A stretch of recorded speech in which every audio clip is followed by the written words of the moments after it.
Well, thank you very much. It's a great honor to have the Prime Minister of Ireland. We've become fast friends. We've had some very, very good transactions taking place on trade and other things. As you know, he's in a very complicated position right now because of Brexit. You're going to have to tell me what's happening. You're going to have to perhaps tell the world what's happening because I'm not sure anybody knows. But very, very special country, so many friends, and you're doing a great job. Very popular man doing a wonderful job. The people love him, and that's very important. And thank you very much for being with us. Thank you, Leo. Mr. President, just wanted to say thanks very much for meeting us again. It's an enormous privilege for Ireland as a small country to have this annual meeting on account of St. Patrick's Day, and it's a chance to make even closer and tighter the bonds between the US and Ireland. I particularly want to thank you for your help with Auchinish, Right.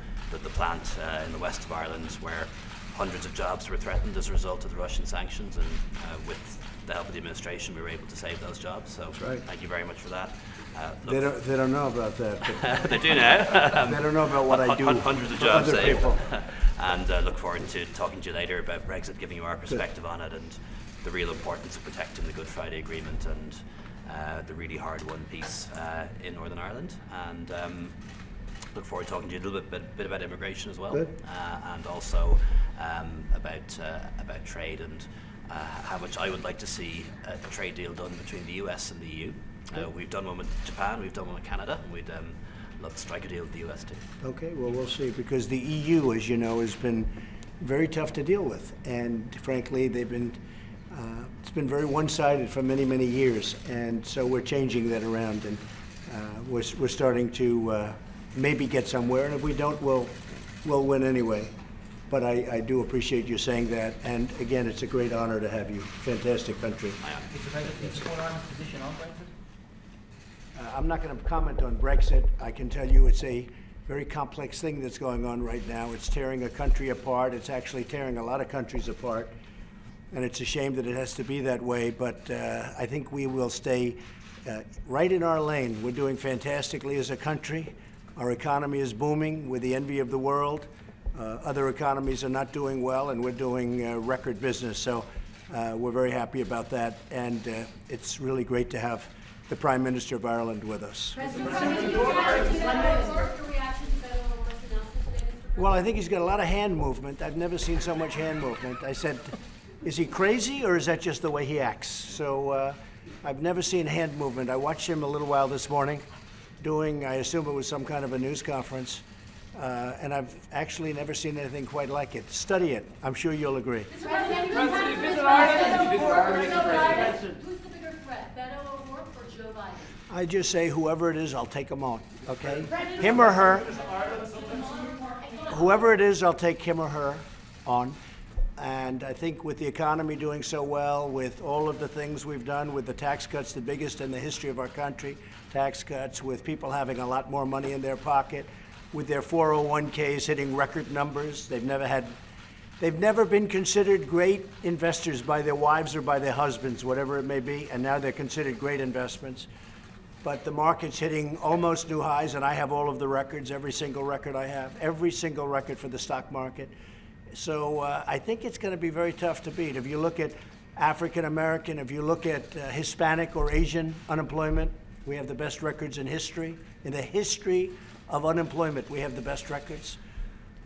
So I think it's going to be tough for somebody, but you know what? Whoever it is, it makes no difference to me whatsoever. How long do you support I will. I'll be coming at some point during the year. I missed it last time, and I would have loved to have been there, and it's a special place, and I have a very warm spot for Doonbeg.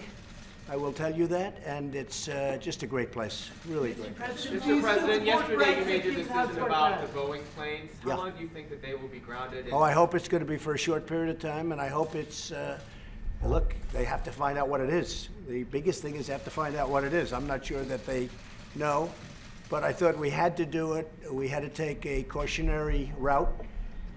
The grounding of the planes yesterday was a big thing, as you know, and you're involved with Boeing also. We've done in the your same, company. yeah. The grounding was a big thing, and it's a great company. It's a truly great company, and hopefully they'll figure it out very quickly. It was a big decision. It's also one of our largest exporters. one of our, one of the truly great companies of the world. They have to figure it out fast. They know that. They're under great pressure. Why did you You were make a that great decision so much supporter of later than Brexit other initially. countries? Are you still a great supporter of Brexit given how things have played Well, I out? was. It wasn't that I was a supporter. I predicted it was going to happen, and I was right. And people laughed when I predicted it, and they won by about 2 points. And I was standing out on Turnberry, and we had a press conference, and people were screaming. That was the day before, if you remember. I think you were there. And people were screaming, and I said, no, I think it's going to happen. And people were surprised I made the prediction, and because President Obama made the opposite prediction, and I was right. And I will tell you, I'm surprised at how badly it's all gone from the standpoint of a negotiation.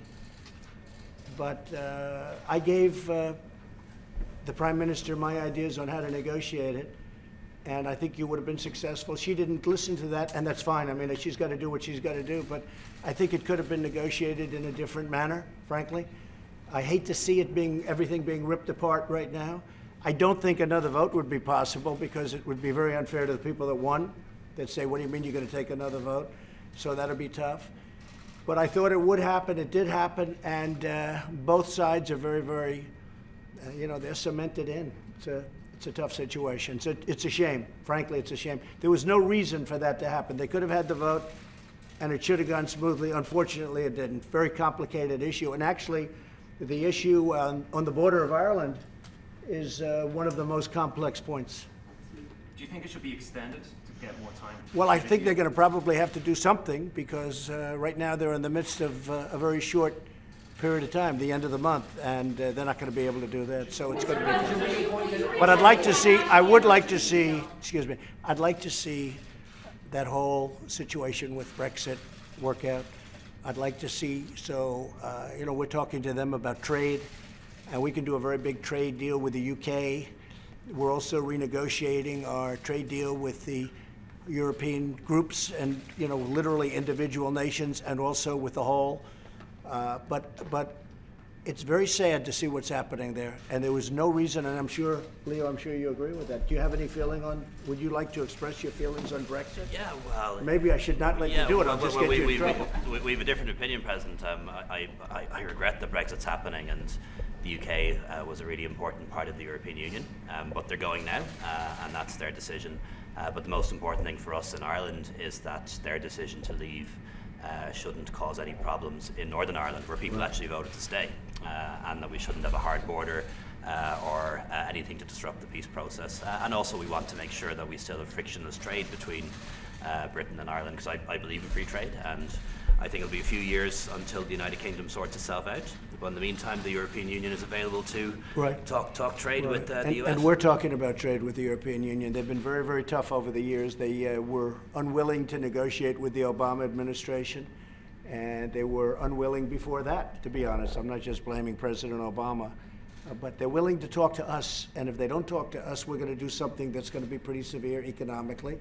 We're going to tariff a lot of their products coming in because the European Union treats us very, very unfairly. I have to say that. Very, very. They treat the United States, and they have been for many years, for decades, they've treated us very unfairly. So it'll probably work out. They're negotiating. They want to see if they can get. Otherwise, we're going to do something that's going to be good for the United States. Mr. President, considering the vote today, will you reconsider your national emergency? No, I don't know what the vote will be. It doesn't matter. I'll probably have to veto. And it's not going to be overturned, and we're going to have our whole thing. It's been, the legal scholars all say it's totally constitutional. It's very important. It's really a border security vote. It's pure and simple. It's a vote for border security. It's a vote for no crime. See, we have a border situation also, but it's slightly different than yours. Ours is not actually complex. We have very, very bad laws that are archaic, that were put in by Democrats, and the Republicans didn't fight hard enough at the time. That was a long time before me, but we have catch and release, and we have chain migration, and we have all sorts of things that are horrible. And the world is laughing at the laws that were passed with respect to us. And we are going to have a very strong border very soon. We're building a lot of wall. There's a lot of wall going up. I don't know if you see it. I don't know if you want to see it. But we're building a lot of wall, and there's a lot of contracts being let out actually tomorrow and over the next week for additional many, many miles of wall. And we're going to have hundreds of miles of wall up fairly soon. And it's going to make a very big difference. But we also have to change the laws because whether it's visa lottery, whether it's chain migration, whether it's catch and release or anything else, they are horrible, horrible laws. I want to just commend our Border Patrol and ICE, what they've been doing. Border Patrol and our military, by the way, has been fantastic. We're building a lot of the barbed wire areas where people who are pouring through, they're not going through. They have done a fantastic job. We've built some temporary fencing and we've built some permanent fencing with the military. They have done a fantastic job. But the Border Patrol, they are capturing, catching, grabbing, they're doing whatever they have to do. Thousands of people, thousands of illegal aliens a month, 75,000 last month. The job they're doing, they're apprehending, call it whatever you want to use, whatever you'd like to use, but they're apprehending thousands and thousands of people a month. And we're catching them and we're keeping them. We're not doing release. Now, at a certain point, we're going to have to do some release because we don't have the bed space, we don't have the room, and we don't have the funds to build new space because we have ridiculous laws. In other countries, Leo, when you have somebody come in illegally, you say, sorry, you have to leave. In our country, because the laws are so ridiculous, I mean, so stupid, we have to give them a trial. So we send them into the country, then they're supposed to come back, but they never come back. Very rarely do they come back. The most ridiculous set of laws, the Democrats' fault. We want to change them. Unfortunately, we need their votes too, and I think it's going to be a great election issue. Okay, anything else? Are your immigration policies cruel? Say it? Are your immigration policies cruel? No, I don't think they're cruel. I think they're the opposite of cruel. They become cruel because they're so ridiculous, and it hurts people. It actually does the reverse of what they're supposed to be doing. But no, they're actually meant to be the opposite, and they're hurting people. They're really hurting people, a lot of people. Is it hurting your reputation? And Is I country think that reputation? we have done an incredible job. We're apprehending record numbers of people.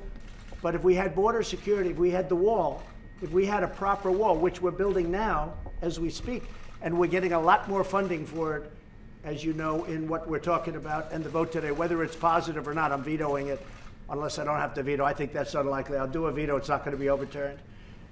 But we have done a great job at the border through apprehension. But we shouldn't have to be put in a position of apprehending 75,000 people a month.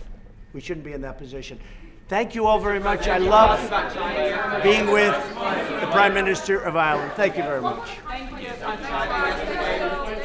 What are the prospects now of the summit with President Xi this month or next month? We're doing very well with China talks. China talks are doing very well. We'll see what happens. If it's not a deal that's a great deal for us, we're not going to make it. But I would say that we're moving along at a very high level. We're getting what we have to get, and I think we're getting it relatively quickly. So the China talks are moving along. As to whether or not we'll strike a final deal, that I would never want to say, but they're moving along very well. Mr. President, did you intervene in Jared Kushner's security clearance and Donald Trump's? Thank you very much. Thank you, Chris. Thank you very much.